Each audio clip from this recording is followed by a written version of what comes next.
কতগুলো জামা কাপড় জমে গিয়েছে আয়রন করার জন্য। অনেক দিন ধরে জমাতে জমাতে আজকে এই হাল। আসসালামু আলাইকুম এভরিওয়ান, কেমন আছেন আপনারা সবাই?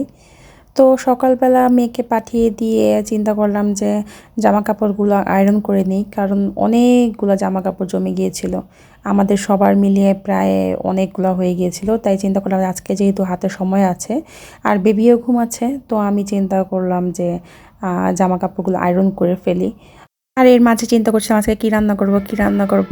তো কাপড়গুলো আয়রন করার মাঝে মাঝে চিন্তা করতে করতে রান্নার কাজে চলে গেলাম। এই তো আয়রন করা হয়ে গিয়েছে। তো আজকে চিন্তা করেছিলাম ফুলকপি, সিম, আলু, টমেটো দিয়ে আজকে রুই মাছ রান্না করব, আজকে বরবটি ভাজি করব, আর বড় মেয়ের জন্য মুরগি রান্না করব। তো যেই কথা সেই কাজ, আমি এগুলো ধুয়ে নিলাম। ধুয়ে তারপর হচ্ছে ফুলকপিগুলো সিদ্ধ দিয়ে নিলাম, কারণ ফুলকপিগুলো একটু সিদ্ধ করেই রান্না করতে হয়। তো এই যে সিদ্ধ বসিয়ে দিয়েছি। এরপরে হচ্ছে আমি মাছটাও ভেজে নিলাম। তো এরপরে আমি ভাজি করে নিলাম, বরবটি ভাজি করলাম, বরবটি আলু দিয়ে ভাজি করে ওপর ধনিয়া পাতা দিয়ে দিলাম। এরপরে আমার মাছের রান্নাটা আমি বসে দিলাম।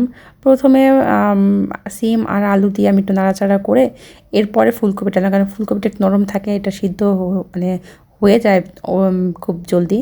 তো এরপরে আমি মাছটা দিয়ে কাঁচামরিচ, তারপর হচ্ছে ধনিয়া পাতা দিয়ে ভালো করে রান্না করে হয়ে গেল আমার রান্না। এরপরে দেখলাম যে বেবি ঘুম থেকে উঠেছে কিনা, না, সে আরামে ঘুমাচ্ছে।